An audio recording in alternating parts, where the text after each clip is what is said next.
예, 오늘은 어떤 친구인가 라는 제목으로 말씀 함께 나누겠습니다. 6절 보시면 빌라도가 듣죠?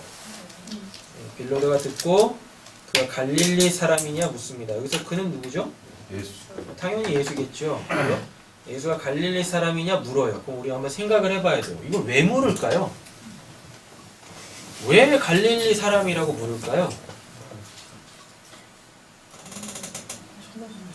7절 보시면 헤롯의 관할에 속한 줄 알고 갈릴리가 헤롯의 관할 아래 있었대요. 맞잖아요. 그러니까 지금 빌라도는 자기에게 일어나고 있는 이 일이 껄끄러운 거예요. 그래서 예수님이 다시 왔을 때 또 풀어주려고 했지만 사람들이 예수를 죽이려고 막 밀란까지 일어나려고 하니까 결국은 그가 선택한 건 뭐였었어요? 손을 씻는 거잖아요. 일하고 나하고 상관없다라고 그러잖아요. 지금 빌라도가 예수님이 갈릴리 사람이라고 묻는 그 본질적 이유가 7절에 나와요. 보세요. 헤롯의 관할에 속한 줄 알고, 이 알고라는 단어가 있죠. 이 알고가 그냥 아는 게 아니에요. 성경에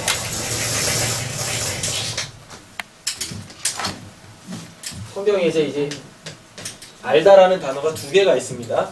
하나는 뭐냐면 묵시를 아는 게 있고 다음에는 역사를 아는 게 있어요.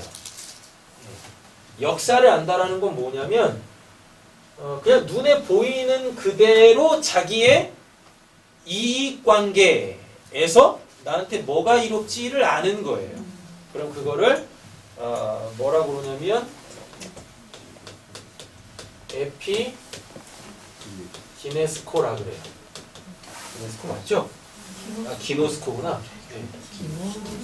에피기노스코라 그래요. 이 에피가 딱 떨어지면 기노스코 이렇게 됩니다. 기노스코.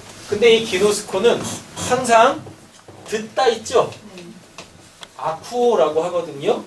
들어서 깨달아서 알면 그때 그걸 기노스코라고 합니다. 그럼 그거를 묵시를 아는 거예요. 묵시를 안다라는 얘기가 뭐겠어요? 하나님이 지금 이렇게 일하시고 계시는구나를 아는 거예요. 그럼 그거를 기노스코라고 하는데 앞에 에피가 딱 붙어요. 그럼 이 에피가 뭐냐면 눈에 보이는 거예요. 역사에서 일어나는 일들. 그럼 잘 보세요. 묵시에서 하나님께서 갖고 계신 어떤 그 계획은 반드시 역사 속의 어떠한 사건, 상황들로 주어지겠죠. 그죠? 그게 에피예요. 그러니까 묵시의 것이 역사 속으로 쫙 펼쳐질 때 그거를 에피라 그래요. 헬라어로 에피. 근데 이 에피가 이렇게 따로 떨어져야 되는데 에피라는 것과 기노스코가 딱 달라붙으면 뭐냐면 자기 눈앞에서 뭐가 일어나고는 있지만 묵시에서의 그 하나님이 어떤 목적을 두고 행하시는 거 그걸 몰라요. 그러니까 쉽게 말하면 이런 거죠. 하나님이 부부라는 관계, 하나님 나라에는 부부라는 거 없잖아요. 그런데 이 땅에 부부가 이렇게 있어요. 근데 어떤 사람들은 이 부부 관계를 통해서 하나님과 나의 관계를 알아먹어요. 기노스코. 그런데 그냥 이 사람은 이 사람을 알고 이 사람은 이 사람으로만 알고 끝내요. 그럼 그때 그걸 에피기네스코라고 하는 거예요.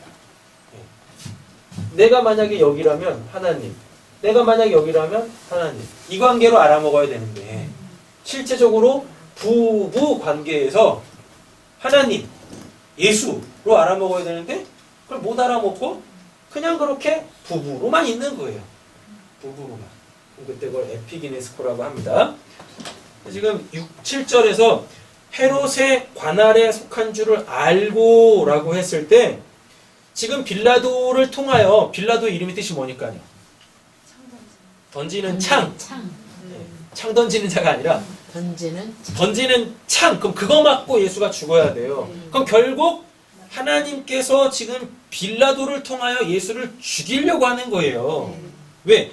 예수가 죽어야 하나님의 그 영단번에 드리는 제사, 즉 그 심판이잖아요. 그게 일어나고 그것 때문에 누군가는 살아날 거 아니에요. 그래서 하나님이 빌라도한테 예수를 보냈는데 이건 좀 이상해. 이런 거에 말려들기 싫은 거죠. 그러니까 어떻게? 넘기는 거예요. 넘기는 거. 떠넘기고 있는 거예요. 왜 떠넘기냐면 자기에게 갖고 계신 하나님의 계획을 모르니까. 그럼 빌라도는 원래는 어떻게 해야 되는 거예요? 자기가 취재를 하고 주사를. 네?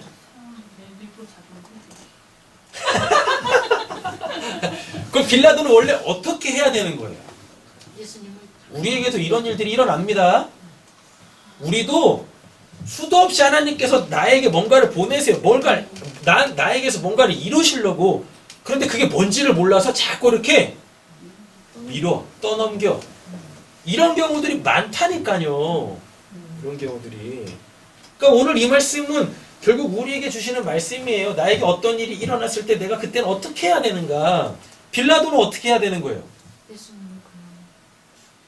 빌라도 어떻게 해야 되는 거예요? 같이 죽어.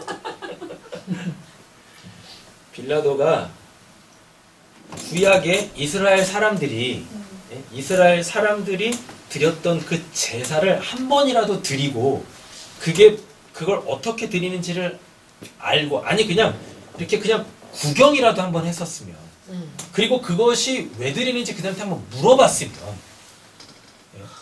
당신들이 그 제사 왜 드리는 겁니까? 물어봤으면 그래서 그거의 참된 의미를 알았다면 빌라도는 어떻게 했을까요? 지가 죽어? 예수에게 자기의 모든 죄를 넘겨서 안수해서 죽이겠죠. 예수를 죽이겠죠. 손 씻고 죽이는 게 아니라 손을 씻으면 안 되는 거잖아요. 어떻게 해야 돼요? 안수를 했어야지. 내 죄를 다 가져가고 내가 죽어야 될 죽음 당신이 죽어. 그래서 빌라도 던지는 창! 푹! 네. 그랬으니 빌라도 어떻게 됐을까요? 사도신경에 그런 식으로 기록이 안 됐겠죠. 본디오 빌라도에게 고난을 받으사. 본디오 빌라도의 안수를 본디오 빌라도가 예수께 안수를 하죠. 그렇게 되겠어요? 안수를 하자. 본디오 빌라도를 통해 감춰져 있던 비밀이 그것이 우리에게 확 드러났습니다. 우리가 그 빌라도의 그 행위를 통해서 예수와 나와의 관계가 이렇게 하나님의 구원으로 어떻게 이루어지는지를 알게 됐습니다. 그런 내용으로 아마 우리의 신앙 고백에 이름을 올렸겠죠. 모르는 그 하나님의 구원 계획을 모르는 거. 예수를 통해서 지금 하나님께서 하시려고 하는 일이 뭔지를 모르니까 괜히 이 일에 매이기 싫은 거예요. 그러니까 어떻게 해요? 떠넘기는 거죠. 그러니까 그런 사람들에게는 구원이 안 주어지는 거예요. 구원. 그 예수가 죄가 없다라는 걸 알면 뭐 할 거예요? 그게 나하고 무슨 상관이에요? 예수가 죄가 없다라는 거하고 나하고 무슨 상관이 있냐고요. 이건 굉장히 중요한 개념이에요. 예수가 죄가 없기 때문에 내가 내 죄를 그에게 줄 수 있는 거예요. 예수가 죄가 있다라면 내가 어떻게 내 죄를 그에게 줍니까? 그 자체가 자기의 죄 때문에 죽는 건데. 맞잖아요. 피를 피로 갚으라고 하는데 이런 개념들을 우리가 탄탄하게 갖고 있어야 한단 말이에요. 근데 지금은 그냥 말씀으로만 들으시지만 실질적으로 이 말씀을 진리로 내가 내 마음으로 딱 갖고 있으면 빌라도에게 예수가 온 그 상황이 우리에게 다른 모습으로 온단 말이에요. 그때 우리가 손 씻으면 안 되는 거잖아요. 헤롯에게 보내면 안 되는 거잖아요. 헤롯의 이름의 뜻이 뭐냐면 영웅입니다. 영웅. 헤롯의 이름이 영웅이에요. 그 영웅이라는 단어 헤로스에다가요. 헤로스에다가 에이도스 형상이에요. 형상. 그 형상을 딱 갖다 붙인 거예요. 그럼 헤롯이 뭡니까? 형상 영웅. 형상 영웅. 빌라도에게 있어서는 자기 상황을 해결해줄 유일한 영웅이 누구예요? 헤롯인 거예요. 그냥 그한테 보내는 거예요. 잘 한번 보세요. 헤롯에게는요, 예수를 믿은, 예수를 영접한, 아니, 예수에게 영접받은 아내도 있었어. 그잖아요. 헤롯이 고민할 때 자기 부인이 와서 묻습니다. 저도 저 사람 죄 없으니까 놔주세요라 그래요. 놔주세요라고 한다니까. 빌라도한테 누구 말을 들어야 되는 거예요? 아내. 그렇죠. 아내 말을 들어야 돼요. 아내 말을 들어야 자다가도 떡이 나온다니까. 근데 이놈의 아내가 개념이 없는 아내네? 그럼 어떻게 해야 돼? 개념이 없어 아내가. 그럼 어떻게 해야 돼요? 도장 찍어야지.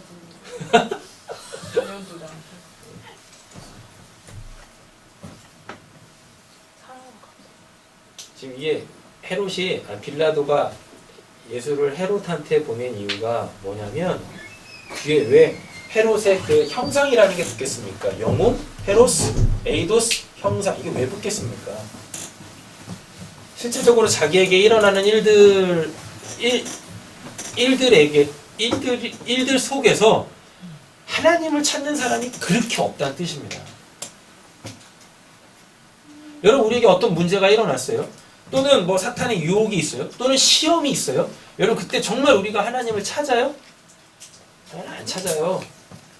그죠? 하나님 별로 안 찾는데. 우리는 좀 하나님 좀 찾자고.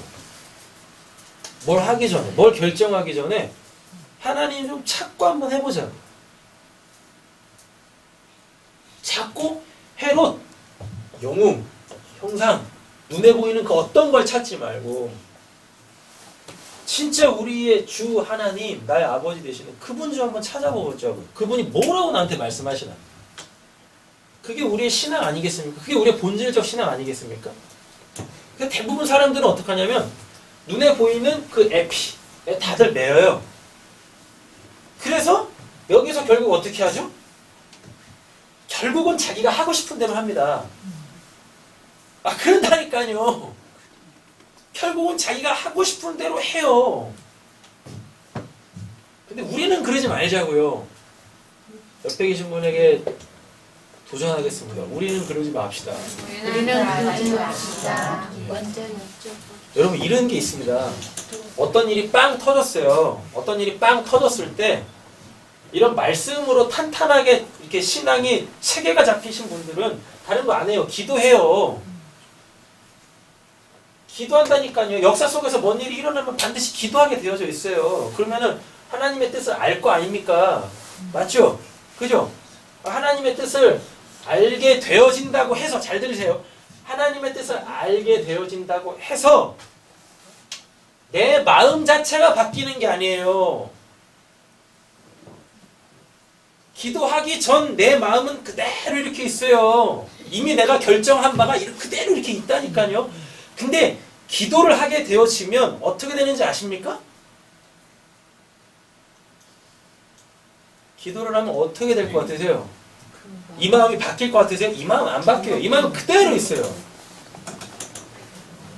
근데 이 마음하고 상관없는 희한한 길이 하나 생깁니다. 그가 그 마음을 갖고 가야 될 길이 생겨요. 이 길을 가다 보면 이 마음을 하나님께서 고치세요. 그러는 거예요. 생기겠습니까? 이미 내 마음에 내 길이는 내 마음이 정한 내 길인 그 길은 당연히 가지. 그럼 여기서 돌아올 수가 없어요. 돌아올 수가 없다니까. 내 마음이 이렇게 있는데 기도한 사람에게 하나님께서 길을 보이세요. 그럼 이 길을 가잖아요. 그럼 이 마음을 가지고 그 길을 간다니까요. 그럼 이 길에서는 돌아갈 수가 있어요. 돌아갈 수가. 근데 그러지 않으면 그냥 가는 거예요. 이렇게.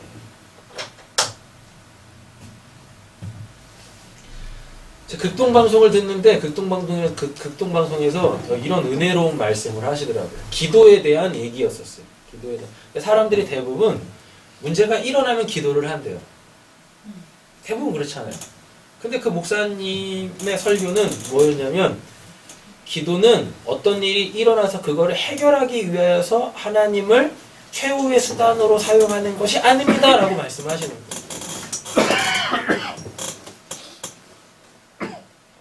기도는 최우선적인 거죠. 그러면서 그런 말씀 하시는 거예요. 기도는 예방하는 거라고. 예방하는 거예요. 문제가 빵 터진 다음에 고치는 게 아니라 그 문제가 일어나기 전에 하는 게 기도라고. 그럼 우리는 또 이럽니다. 그럼 그 기도하면 그 문제 안 일어나요? 천만에요. 그 기도를 했기 때문에 그 문제가 일어나요. 그럼 또 이럽니다. 또 이렇게 나온다니까. 그럼 기도를 하지 말아요? 그럼 문제가 일어난다니까요.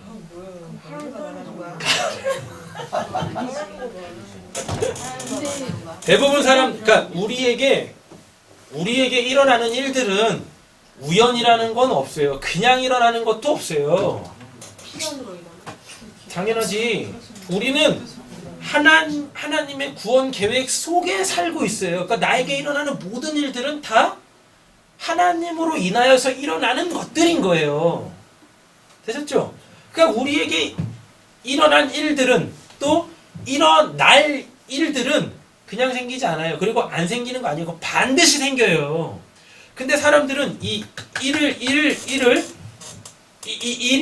일이 일어난 후에 기도하는 사람들이 있고 그 전에 기도하는 사람이 있다고요. 그 전에 기도했다고 이 일이 안 일어나는 게 아니에요. 이 일은 반드시 일어나요.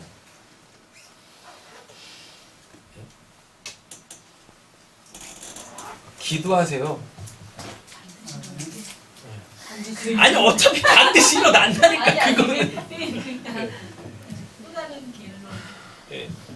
기도를 하면은 나에게 어떤 일이 일어날 거 아니겠습니까?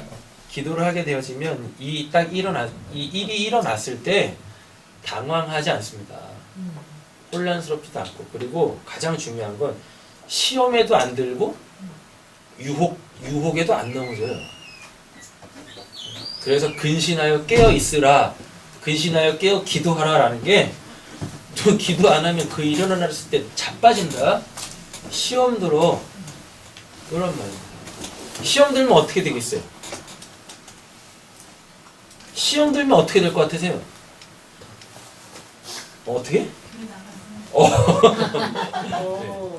교회 나가요. 교회 나가는 게 문제겠습니까? 안 믿어. 대부분 뭐 이렇게 생각들을 한다니까요. 교회 나가면 딴 교회 가면 되죠? 이렇게 생각하잖아요. 그럼 이 교회나 뭐가 다른데요? 사람이 달라요? 사람은 다 똑같아요. 어디든지. 맞잖아요. 대부분 보면 시험 들면 이런다니까요. 이렇게 가면 뭐 할 건데. 아, 시험 안 된 척 할 수 있어. 그러다 하나님께서 야 시험지 걷어 빨리 이러시면 답안지 내 그러면 어떻게 할 건데.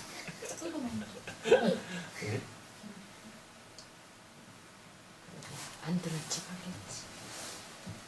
시험 들면 어떻게 되겠습니까? 단순히 교회를 안 나오고 이런 문제 아니에요. 눈에 보이는 걸로 그냥 판단하면 안 돼요.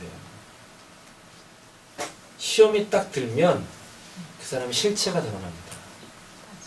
그가 가라진지 알곡인지 그게 드러나요. 그게.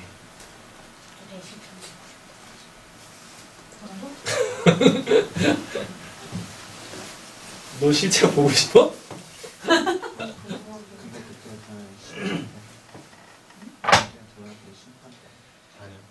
자, 7절 보겠습니다. 이제 7절 정리할게요. 헤롯의 관할에 속한 줄을 알고 헤롯에게 보내니 그때 여기서 그때 7절에서 가장 중요한 게 그때예요. 왜 하필이면 헤롯이 예루살렘에 있어요? 갈릴리에 있어야 된 사람이. 왜 예루살렘에 있는 거예요? 왜 하필이면 그때예요?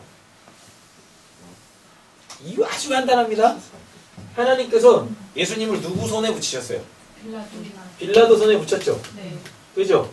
근데 이 빌라도가 지금 누구한테 보냈어요? 헤롯한테 보냈죠. 헤롯이 지금 어디 있어요? 해필 원래 갈릴리에 있어야 될 그 사람. 해필 어디 있어요? 예루살렘에 있네. 그럼 이게 뭐겠습니까 결국은? 하나님이 쓰시려고 빌라도에게 다시 예수 보내겠다는 뜻인 거예요. 이 헤롯에게서 일어날 일이 아니다라는 겁니다. 헤롯이 해결할 일이 아니라니까요. 빌라도에게 일어날 일이지. 7절을 정리합니다. 하늘의 일을 땅의 일로 해결하려고 해봤자 되는 건 없어요. 그때가 이게 헤메라라는 단어인데요. 이게 날이에요. 날인데 원래 의미가 낮입니다. 낮. 밤 낮 할 때 그 낮.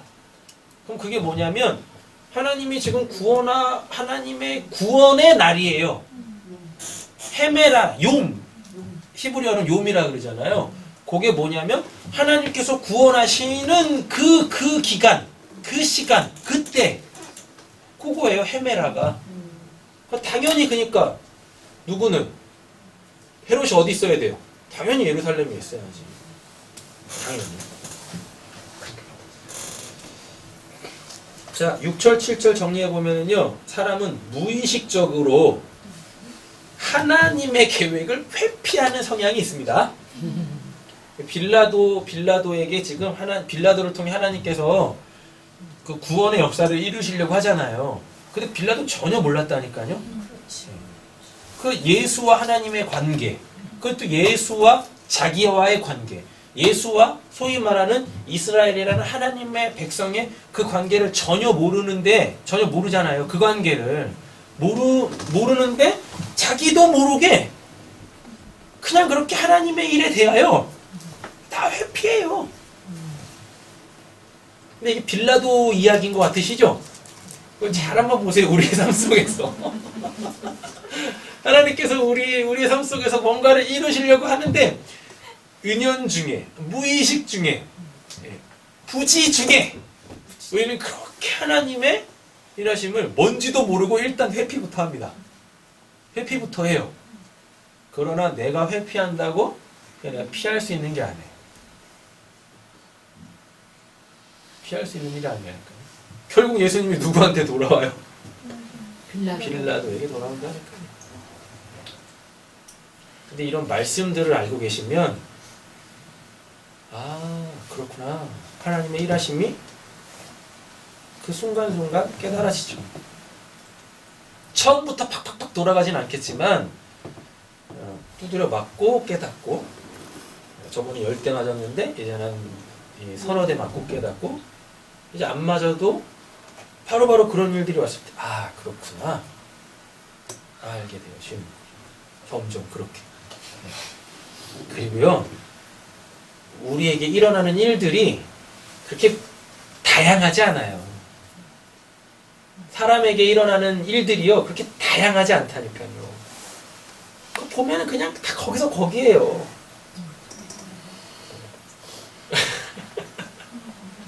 모르는 이유는 간단합니다. 그 일들을 영적인 걸로 바꿔낼 수 있는 그 채가 없어서 그래요. 채가 있다 할지라도 그 채 간격이 너무 커. 무슨 거 같아요? 이렇게 좁아져요?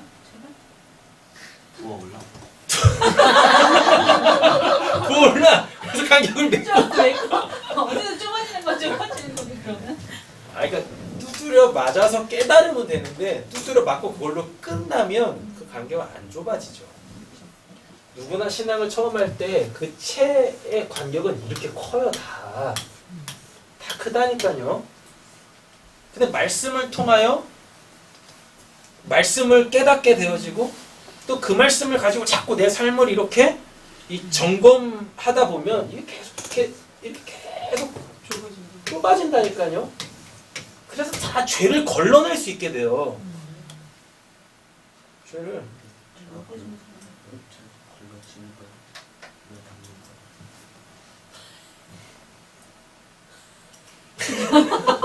밑에서 보는 위에서 보는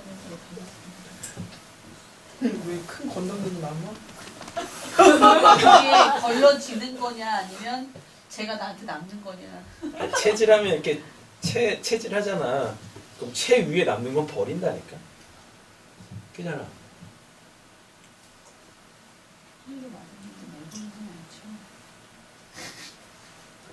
구멍 나는 거? 구멍 나나? 체가 구멍이 나 버리나? 심각해지는데. 구멍 나면 어떻게 그러면 되는 거예요? 그러니까 이렇게 왜 아까 왜 시험에 딱 그런 상황에서 그 사람의 실체가 드러난다라는 얘기 하셨잖아요. 그러니까 가라지냐 아니면 알곡이냐. 알곡이냐 이렇게 됐을 때 알곡은 그 체가 말대로 이렇게 좀 좁아지는 그 상황이 되는 거겠지만 가라지는 정말 여기도 구멍 생기고 여기도 구멍 생기고 이렇게 되는 거예요. 그럼 그 체가 그걸로 하지 좁아지게 말고요. 네. 이렇게 바꿀게요. 어떻게 움직여요? 이게 시험이 딱 왔을 때 알곡과 가라지로 나뉘는 건 뭐냐면 알곡에 뭐가 붙어 있어요? 껍질이 껍질이 붙어 있죠. 네. 하나님은 그 시험으로 그 껍질을 벗기세요. 그 알곡만 남는 거예요, 이렇게. 콩 써먹으려고. 되셨죠? 껍질을 드시면 되는 거. 껍질이 있는 껍질? 나. 근데 나 속에 나가 있는 거예요. 맨날 하는 얘기야. 나라는 불필요한 껍질이 부정되어지고 진짜 하나님 앞에 아들 된 내가 내 안에 이렇게 있는 거야. 그걸 발견하는 거야. 그러니까 제발 벗겨진 껍질은 보지 마세요. 그럼 어차피 불에 탈 거라니까요. 그걸 통하여서 하나님께서 나라고 찾아내신 그 하나님의 아들됨의 나, 우리는 그것만 보면 돼요. 근데 교회에서 사람들이 꼭 뭘 하죠? 그 허물벗은 것만 본다니까요. 저 사람 저때 이것만 본다니까요. 하나님은 그거 관심도 없어요. 하나님은 그거 기억도 안 하신다. 옛적 일은 기억도 안 하신다라고 그러잖아요. 그러니까 하나님이 퀴즈를 하실 때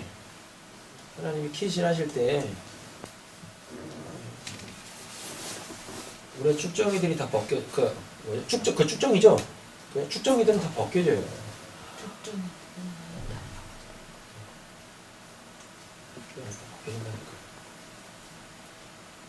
그래서 우리는 그렇게 하늘에 있는 저 온전한 나를 계속해서 발견해 가는 겁니다. 그걸로 감사하게 되어지는 거고 기뻐하게 되어지는 거고.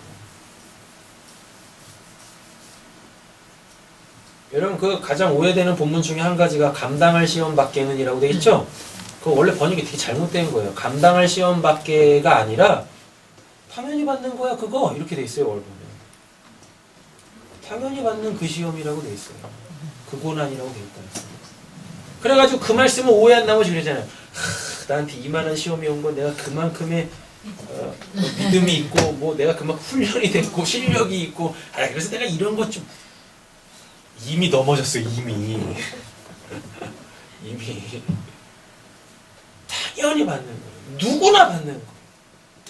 그럼 그 본문이 이야기하는 게 뭔지 아십니까?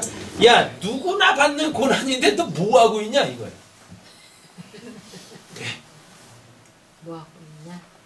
그 본문이 그거 얘기하는 거예요. 누구나 받는 고난인데 왜 그거 너만 받는다라 그래? 누구나 받는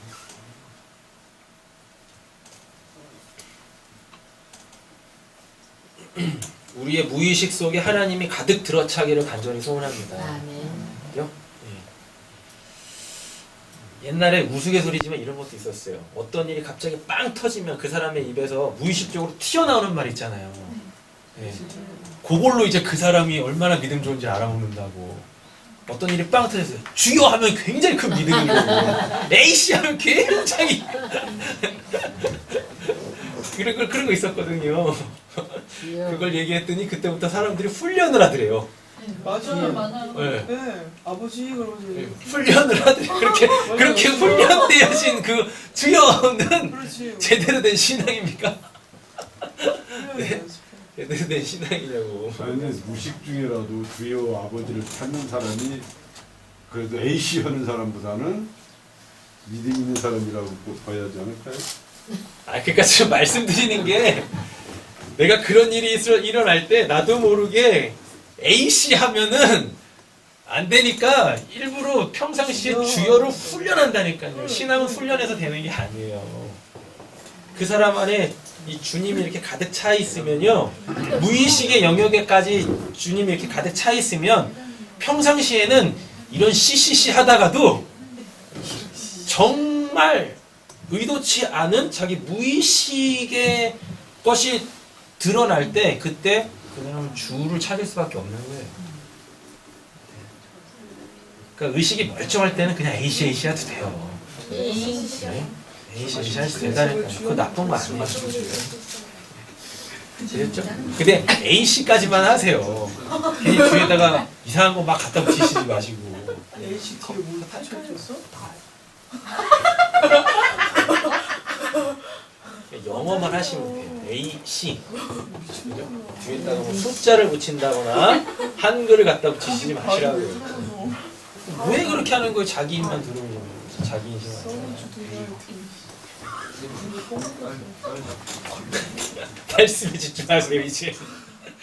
자, 8절 보겠습니다. 헤롯이 예수를 보고 매우 기뻐하니 그의 소문을 들었죠. 그죠? 그 왜 보자 그래요? 왜 보자 그래요? 이적 행하심을 볼까 바랐던 연고더라라고 하지 않습니까? 그죠?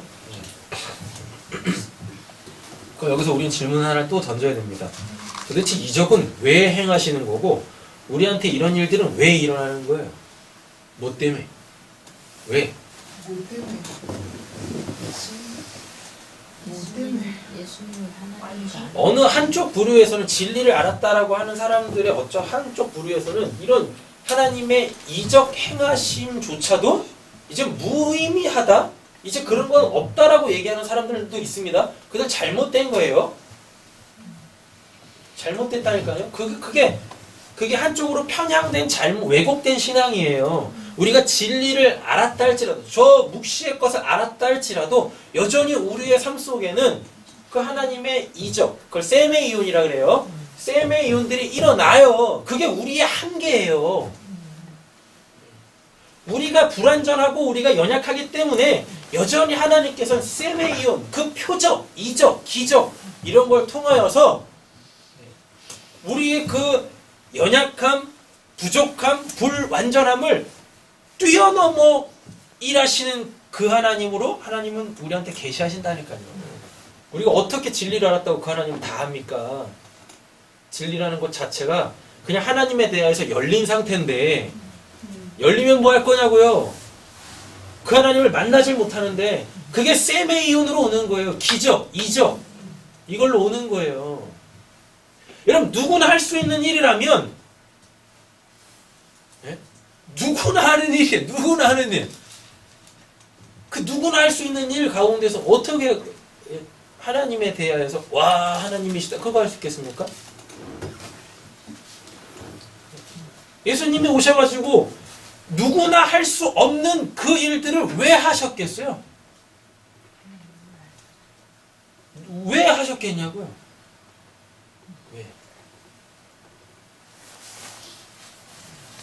왜? 그게 없으면 인간은요, 이 세메이온, 이적, 기적 이게 없으면 인간의 그 고집은 안 꺾입니다. 인간의 그 무지는 결코 안 깨져요. 하나님의 그 소위 말하는 초자연적 일하심, 세메이온, 표적, 이적, 기적 이런 것들이 있다니까요.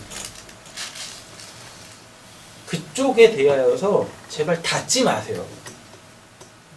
닫지 마시라니까요. 하나님의 세메이온을 바라는 것을 굉장히 무슨 뭐 저급한 신앙인 양, 뭐 신앙의 초보인 양 막 그렇게 생각하는 사람들도 있어요. 아직도 그런 거 바라는 거야? 그래서 잘 살고 있냐 그래서? 네. 꿈을 통해서도 하나님께서 우리에게 여전히 일하실 수 있는 거고, 환상을 통해서도 일하실 수 있는 거고, 기도하는 가운데 예언을 통해서도 그럴 수도 있는 거고, 전혀 생각지도 않은 어떠한 진짜 그 말하는 기적들이 우리에게 일어나가지고 될 수도 있는 거고, 그런 거예요.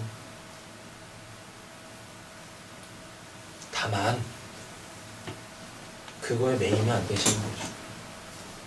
그거에 매이시.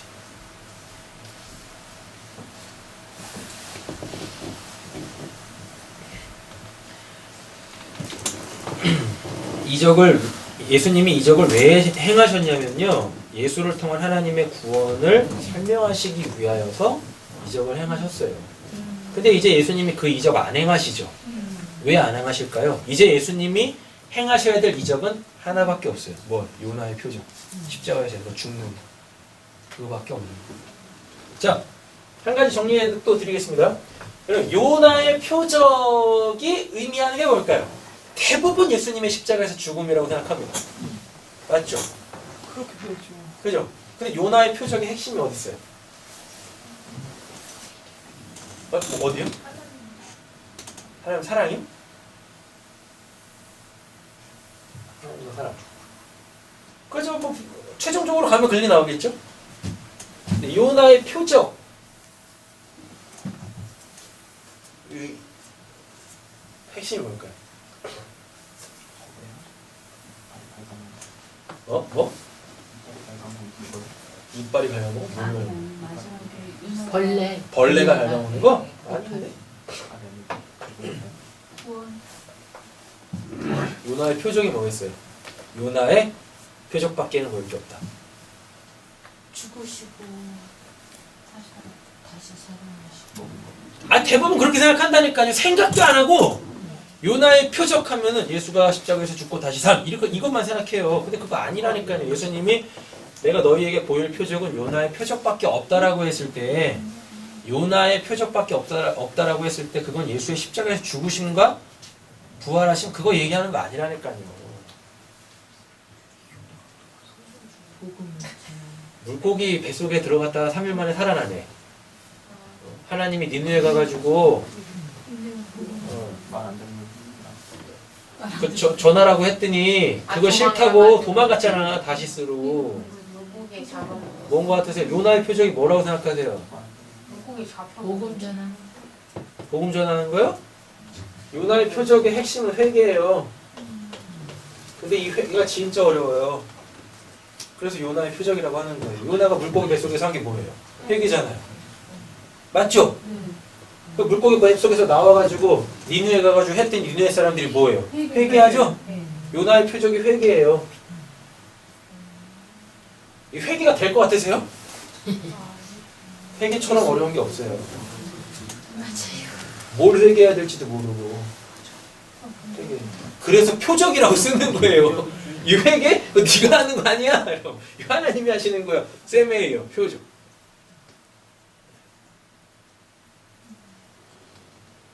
그런 거예요.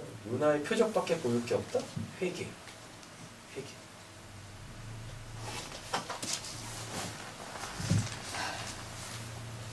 회개가 진짜 어려워요. 진짜. 회개를 잘 할 수 있는 유일한 방법 한 가지가 있습니다. 뭘까요? 가던 길을 하는 거지. 뭐라고? 맞아? 당근 줄 때? 회개를 잘 할 수 있는 유일한 방법. 내가 비슷하다. 내가 뭔지를 알고. 자존심이 없으면 됩니다. 사람들이 왜 회개 안 하는지 아세요? 자존심. 그 알량한 자존심 때문에.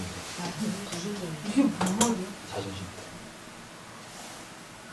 자존심이 자존심이 뭐니? 자기가 짱이다. 그런 사람이 어떻게 회개를 해?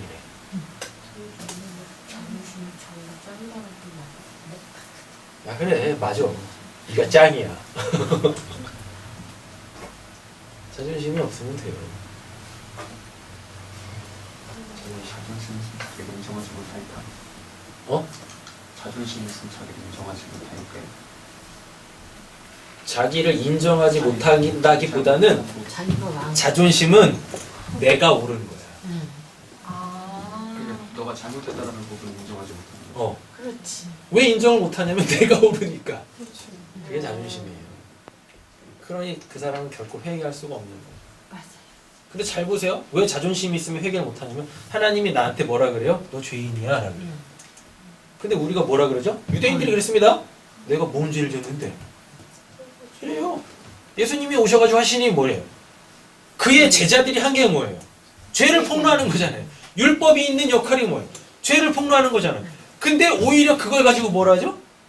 내가 오라, 내가 의. 사도 바울이 그랬잖아요. 대표적인 사람이. 율법으로는 흠이 없다라는 거예요. 히브리인 중에 히브리인이요. 지파로는 베냐민. 베냐민. 왜 베냐민이라 그래요? 최초의 왕가고. 사울이 초대 임금 사울이 베냐민 지파죠. 내가 그 왕골이야. 내가 진골이야. 뭐? 성골이어야 그래 성골이라 그래. 성골이야. 하나님이 죄인이라 그러는데요. 이놈의 알량한 자존심이 하나님이 죄인이라고 하는데 그것도 안 받아들여. 제가 그러고 있었어요. 제가. 하나님이 그러시더라니까요. 야 네가 죄인임을 인정해라. 근데 이 속에서 뭐라 그러는지 아세요? 뭐라 그러냐. 하나님 제가 밥도 안 먹고 물도 안 먹고 2주 동안 한 게 회개입니다. 근데 뭔 죄가 있다고 나한테 죄인이라 그래요. 네. 알량한 자존심. 하나님이 구원을 선물로 주시겠다는데도 이놈의 알량한 자존심이 필요 없어. 내가 할 거 하고 받을 거야. 이러고 있어. 참네. 그게 인간이에요. 그게 인간. 그래서 요나의 표적밖에 보일 게 없는 거예요. 요나의 표적. 요나가 회개한 거. 물고기 뱃속에서 살아난 거. 그게 중요한 게 아니라 물고기 뱃속에서 살아나면 뭐 할 거예요? 그 사람 자체가 안 바뀌는데. 요나의 표적 3개. 그 요나의 회개. 그 자존심 강한 요나의 회개. 그 기세 등등한 니느웨의 회개. 이 요나의 표적이 나옵니다.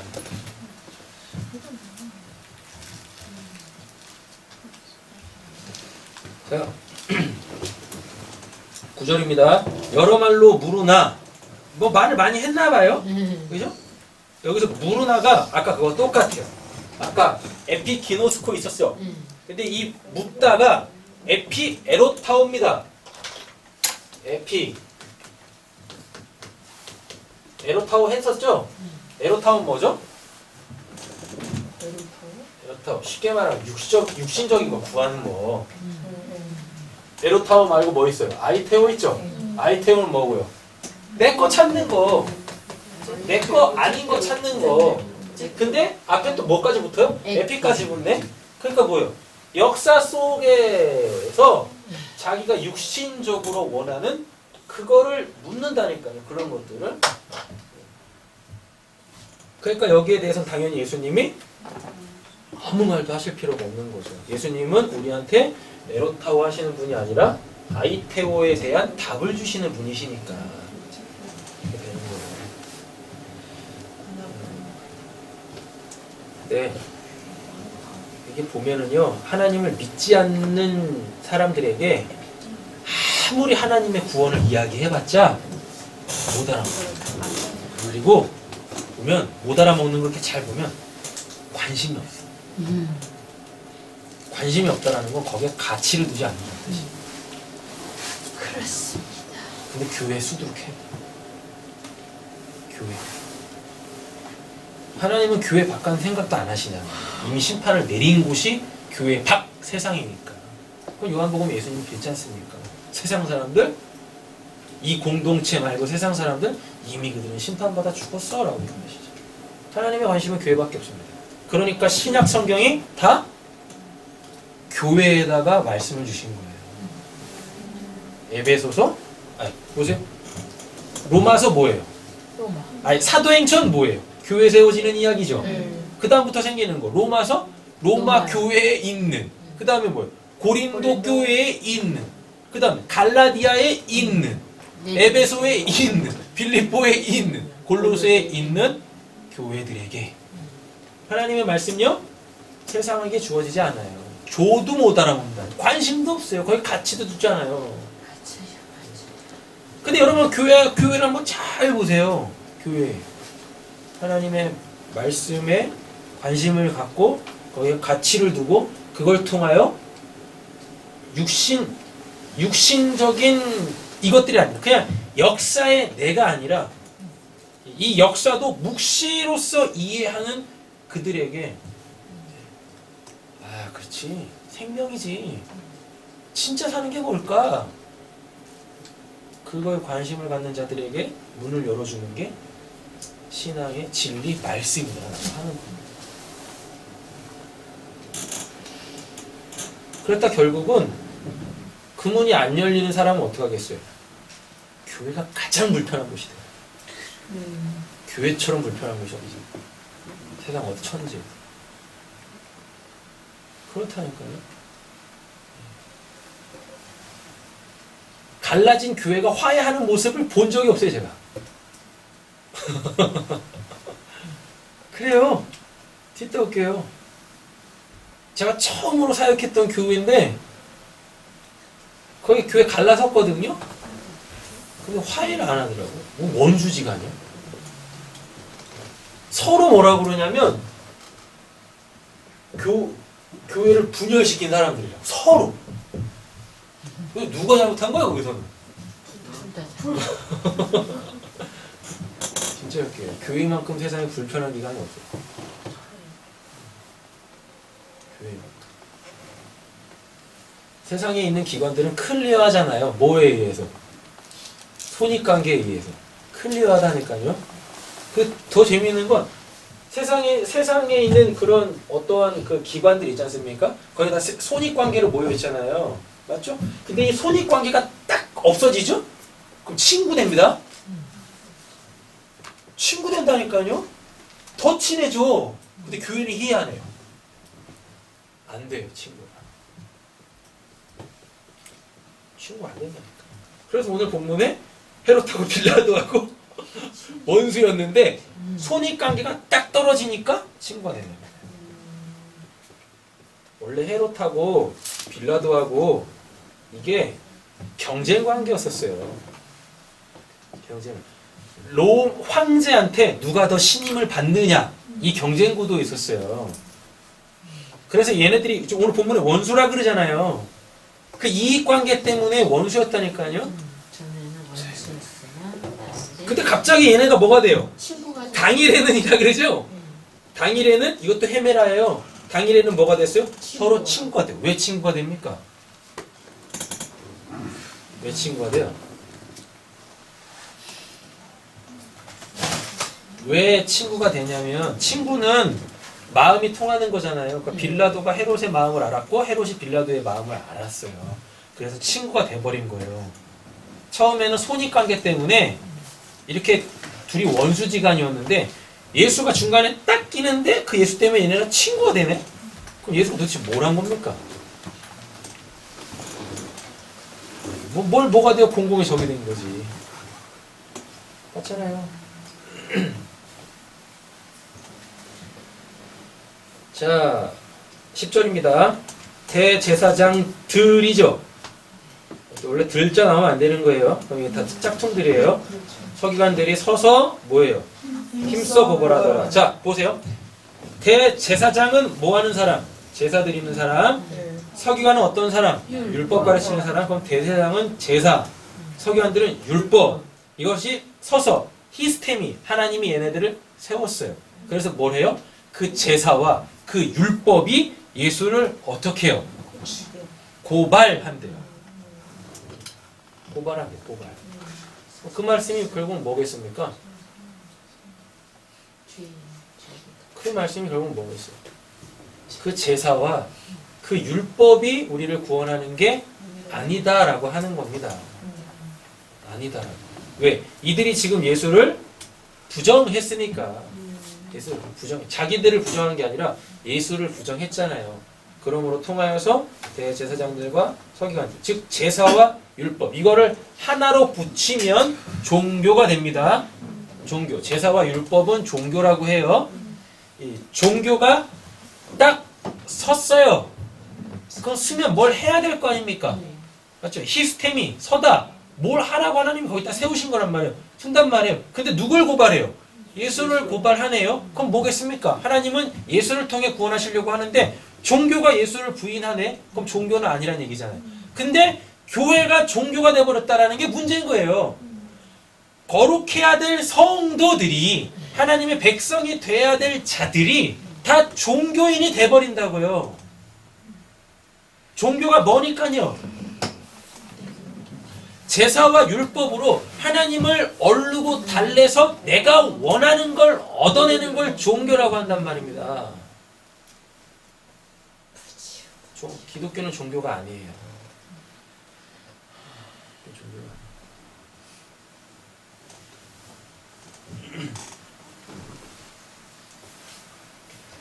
자, 제사는 죄죠. 제사가 죄잖아요.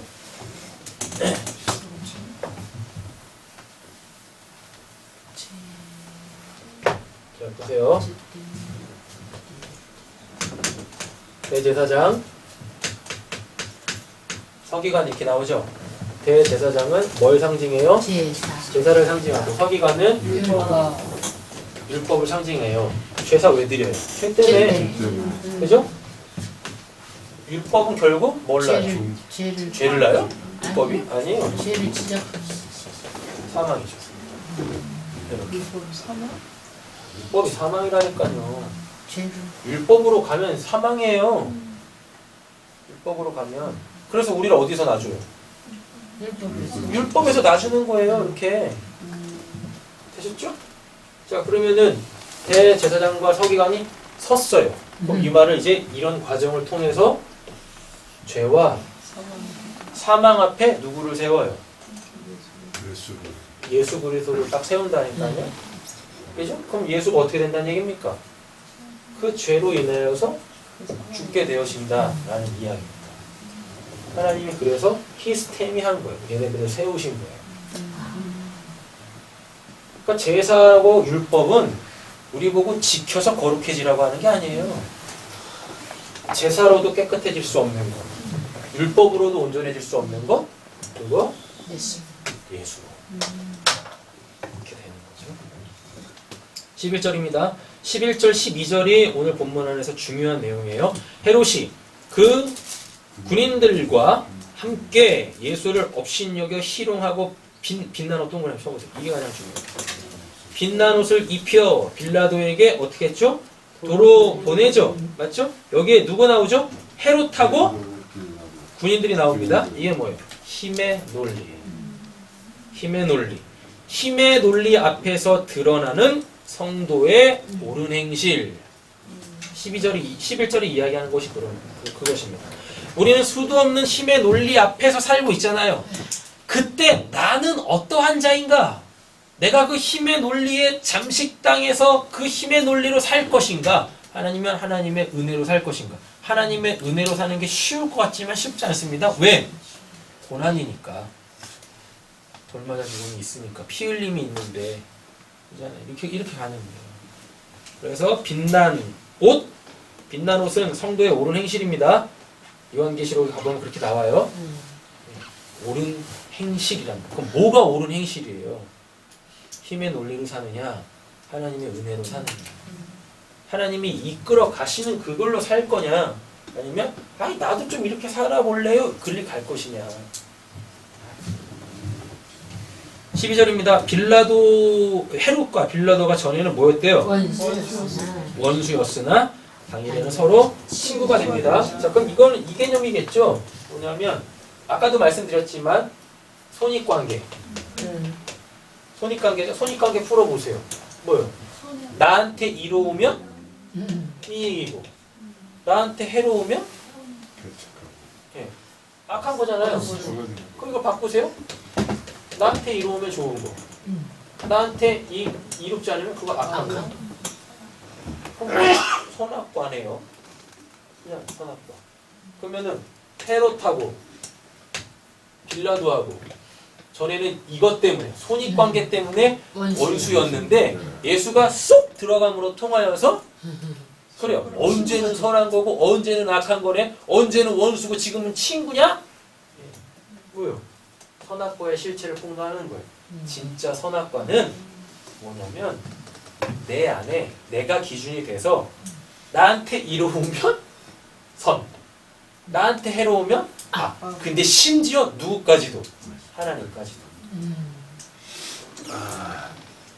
하나님이 때로는 나한테 좋은 일을 행하세요. 그럼 나한테 그 하나님 어떤 하나님? 선하신 하나님.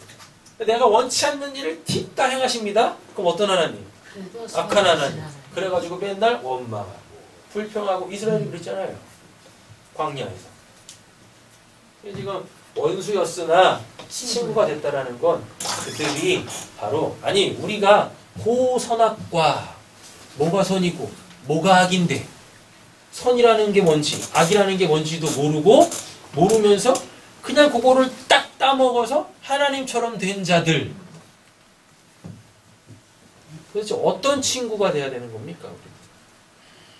어떤 친구? 우리는 어떤 친구와 사귐을 가져야 되겠습니까? 하나님은 우리의 친구 되길 원하신다는데 예수님이 몇 장? 17장 요한복음 17장인가? 그게 말씀하신 17장 맞나요? 16장인가? 뭐라 그래? 이제는 너희를 종이라 하지 않고 친구라 할게. 친구를 하면 에피기노스코 안 하고요. 에페로타오도 안 해요. 그 역사에서 일어나는 그 모든 일들을 다 뭘로 알아먹고? 묵시로 알아먹고 다 뭐 하겠어요? 그럼 그때부터 순종하겠죠. 하나님 말씀대로 살겠죠. 축복하고 마치겠습니다. 하나님 말씀대로 순종하면 합시다. 하나님 말씀대로 순종하면 합시다. 아멘. 기도하겠습니다.